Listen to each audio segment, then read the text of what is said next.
Everybody இப்போ 12th மார்க்கை எப்படி கால்குலேட் பண்ணணும் அப்படின்றது தான் ரொம்ப முக்கியமாக தெரிஞ்சிக்க வேண்டிய ஒரு விஷயமா இருக்குது.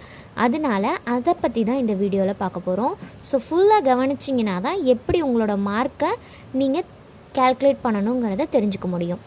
இப்போ 10th மார்க்கு 50%, 11th 20%, 12th 30% எடுத்துக்க சொல்லியிருக்காங்க.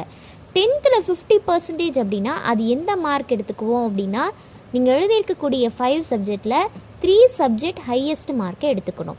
தென் 11th ப்ராக்டிக்கலும் இருக்குது, தியரியும் இருக்குது. பட் கவர்மெண்ட் சொல்லியிருக்க நார்ம்ஸில் ஒன்லி ரிட்டன் எக்ஸாமோடைய மார்க்கை தான் 20% கன்வெர்ட் பண்ணணும்.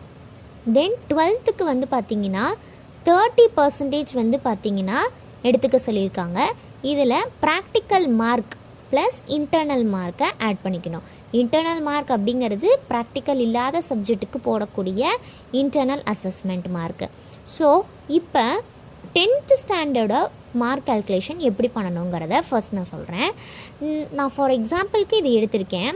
இப்போ 5 சப்ஜெக்ட்ஸில் தமிழ், இங்கிலீஷ், மேக்ஸில் தான் ஹையஸ்ட் மார்க்காக இருக்குது அப்படின்னா அந்த 3 சப்ஜெக்டோட மார்க்ஸை எடுத்து அதை ஆட் பண்ணிக்கோங்க. 80, 85, 90 நான் எடுத்திருக்கேன் அப்படின்னா எனக்கு 255 வருது. அதை நான் 3ஆல் டிவைட் பண்ணிக்கிறேன். அப்போ எனக்கு வந்து 85 அப்படின்ற பர்சன்டேஜ் கிடைக்கும். அந்த 85ஐ நான் 100ஓட டிவைட் பண்ணி இன்டூ 50ஓட பண்ணணும். எதுக்காக நான் இன்டூ 50 பண்ணுறேன் அப்படின்னா கவர்மெண்ட்டோட நார்ம்ஸ் 50 சொல்லியிருக்காங்க. அதனால் 85% டிவைடட் பை 100 இன்ட்டு 50. அப்போ எனக்கு 42.5% கிடைக்கும். இதுதான் என்னுடைய 10th மார்க்கு. ஸோ நான் இப்போ +2 இருக்கக்கூடிய என்னுடைய குரூப் ரிலேட்டடான எல்லா சப்ஜெக்ட்டுக்கும் Tamil, English, maths, physics, chemistry, biology ஒரு கம்ப்யூட்டர் சயின்ஸ், அது எல்லா சப்ஜெக்ட்டுக்கும் நான் என்னுடைய 10th மார்க்காக இந்த 42ன்றதை நான் கன்சிடர் பண்ணிக்க போகிறேன். 42.6 தான் நம்ம 43 அப்படின்னு கன்சிடர் பண்ணிக்கணும். ஸோ இது 5குள்ளே இருக்கிறதுனால வெறும் 42ன்றதை மட்டும் என்னுடைய 10th மார்க். இந்த கால்குலேஷன் உங்களுக்கு தெரிஞ்சிருச்சு. அடுத்து 11th மார்க்கு. 11th வந்து பார்த்திங்கன்னா நமக்கு 6 சப்ஜெக்ட்ஸ் இருக்குது. Tamil, English, maths, physics, chemistry, bio or CS. இப்போ நீங்கள் அக்கௌண்ட்ஸ் குரூப்பாக இருந்தீங்கன்னா அதுக்கு தகுந்த மாதிரி நீங்கள் போட்டுக்கோங்க. இதில் வந்து பார்த்திங்கன்னா நீங்கள் 100க்கான மார்க்கை போடக்கூடாது. 70க்கு ஃபிசிக்ஸ், கெமிஸ்ட்ரி, சிஎஸ்லாம் வந்து பார்த்திங்கன்னா ப்ராக்டிக்கல் பண்ணுற சப்ஜெக்ட், அதனால் 70க்கு தான் வரும். ஸோ 70க்கு எடுக்கிற மார்க். தமிழ், இங்கிலீஷ், மேக்ஸ் வந்து 90க்கு எழுதுவீங்க. ஸோ 90க்கு எடுக்கிற மார்க்கை எழுதிக்கணும். இப்போ இதை எப்படி கன்வெர்ட் பண்ணணும் அப்படின்னா, இப்போ நான் தமிழ் 86 எடுத்திருக்கேன் அப்படின்னா அதை டிவைடட் பை 90 பண்ணி இன்ட்டு 20ஓட பண்ணணும். அப்போ வந்து என்னுடைய பர்சன்டேஜ் 19 பாயிண்ட் சம்திங்கில் வரும். ஸோ 19.1 வரும். ஸோ அதை நான் வந்து 19 அப்படின்றத கன்சிடர் பண்ணிக்கிறேன். இப்போ நான் அதே ஃபிசிக்ஸ், கெமிஸ்ட்ரி, பயோ, சிஎஸ்ங்கிற மார்க்கை கால்குலேட் பண்ணுறதுக்கு இப்போ நான் ஃபிசிக்ஸில் 82 எடுத்திருக்கேன் அப்படின்னு வச்சுக்கோங்க. இங்கே வந்து ஆக்சுவலாக நான் மிஸ்டேக்கனாக போட்டேன். இது வந்து 64 தான் ஃபிசிக்ஸில். ஸோ அப்போ 64 டிவைடட் பை 70 இன்ட்டு 20 அப்படின்னா 82. இது வந்து மேக்ஸோட mark. So 82 divided by 70 into 20 அப்படின்னா என்னுடைய பர்சன்டேஜ் வந்து 23. அப்போ அந்த மாதிரி அது ஆக்சுவலாக இதை நீங்கள் கன்சிடர் பண்ணிக்காதீங்க. சேஞ்ச் பண்ணுறேன், வெயிட் பண்ணுங்கள். ஸோ இப்போ வந்து நான் 64 ஃபிசிக்ஸ் மார்க் எடுத்திருக்கேன். ஸோ இதை வந்து 70ஓட நான் டிவைட் பண்ணிக்கணும். இதெல்லாம் நம்ம 70க்கு எழுதுறதுனால 70க்கு எடுத்துக்கிறோம். இது 90s எழுதுறதுனால 90 எடுத்துக்கிறோம்.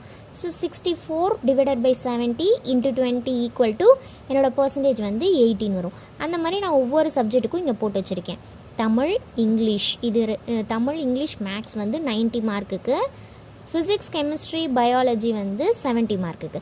ஸோ ஓவராலாக என்னுடைய 11th டோட்டல் வந்து 107 வருது. அது முக்கியம் கிடையாது, இந்த பர்சன்டேஜ் தான், இதை நம்ம போட்டுக்கணும். அடுத்து 12th ப்ராக்டிக்கல் மார்க்கு 20 மார்க்குக்கு நீங்கள் எழுதுவீங்க. ப்ளஸ் அதுக்கு இன்டர்னல் அசஸ்மெண்ட் அப்படின்னு சொல்லிட்டு 10 இருக்கும். மொத்தமாக உங்களுக்கு வந்து 30 மார்க் வரும். நான் ப்ராக்டிக்கல் ஸ்டூடெண்ட்ஸாக இருந்தது, நான் ப்ராக்டிக்கல் சப்ஜெக்டாக இருந்தது உங்களுக்கு அப்படின்னா நீங்கள் உங்களுக்குன்னு அலாட் பண்ணியிருக்கக்கூடிய மார்க் வந்து 10. ஒவ்வொரு சப்ஜெக்ட்டுக்கும் 10 மார்க் தான். ஆனால் அந்த 10க்கு உங்கள் டீச்சர் என்ன கொடுக்குறாங்களோ அதை பொறுத்து தான். ஒரு சில டீச்சர்ஸ் வந்து உங்களுடைய பிஹேவியர் சரியில்லை, உங்களுடைய அட்டென்டிவ் சரியில்லை, கிளாஸ்க்கு சரியாக வரல அப்படின்னா, உங்களுடைய மார்க்கு சரியாக இல்லை அப்படின்னா ரெடியூஸ் பண்ணிடுவாங்க. 10க்கு 8, 6 அந்த மாதிரி ரெடியூஸ் பண்ணி கொடுப்பாங்க. அப்படி கொடுத்துருந்தாங்கன்னா அந்த 7, இப்போ ஃபார் எக்ஸாம்பிள் 7 கொடுத்துருக்காங்க அப்படின்னா 7 divided by 10 into 30 equal to என்ன வருதோ அதுதான் உங்களுடைய பர்சன்டேஜை நீங்கள் கன்சிடர் பண்ணிக்கணும். மோஸ்ட்டாக இந்த இயர் இந்த இஷ்யூஸ் இருக்கிறதுனால, கொரோனா கேசஸ் இஷ்யூஸ் இருக்கிறதுனால மோஸ்ட்டாக எல்லா ஸ்டூடெண்ட்ஸ்க்குமே எல்லா சப்ஜெக்ட்லேயுமே இன்டர்னல் மார்க் ஃபுல்லாக தான் கொடுக்க சொல்லி ஆர்டர் வந்துச்சு. அதனால் உங்களுடைய டீச்சர்ஸும் வந்து பார்த்திங்கன்னா மோஸ்ட்டாக ஃபுல்லாக தான் கொடுத்துருப்பாங்க. அதனால் நானும் இங்கே ஃபுல்லாக தான் போட்டிருக்கேன். Tamil, English, maths, physics, chemistry, bio or CS. So இதில் வந்து உங்களுக்கு ஃபுல்லாகவே 30 மார்க் வந்துடும். அப்போ உங்களுடைய டோட்டல் 180. ஸோ இப்போ நான் வந்து ஃபைனல் கால்குலேஷன் பண்ணியிருக்கேன். ஓகேவா? 10th நான் எடுத்திருக்கக்கூடிய percentage 42. So Tamil, English, maths, physics, chemistry, CS எல்லாத்துக்குமே அதே 42வை நான் மென்ஷன் பண்ணிக்கணும். அடுத்து 11th நான் எடுத்திருக்கக்கூடிய அந்த பர்சன்டேஜ் மார்க்ஸு, அடுத்து 12th எனக்கு கொடுக்கக்கூடிய இன்டர்னல் மார்க்ஸு. ஸோ இது எல்லாத்தையும் ஆட் பண்ணும்.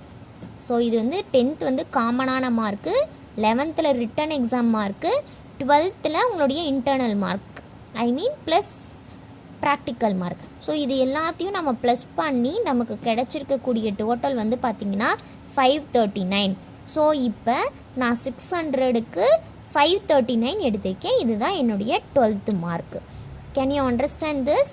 ஸோ இந்த வீடியோவை ஃபுல்லாக பாருங்கள், உங்களுடைய ஃப்ரெண்ட்ஸ்க்கும் ஷேர் பண்ணுங்கள். அப்போ தான் எப்படி கால்குலேட் பண்ணணுங்கிறது கண்டிப்பாக தெரியும். Okay, thank you.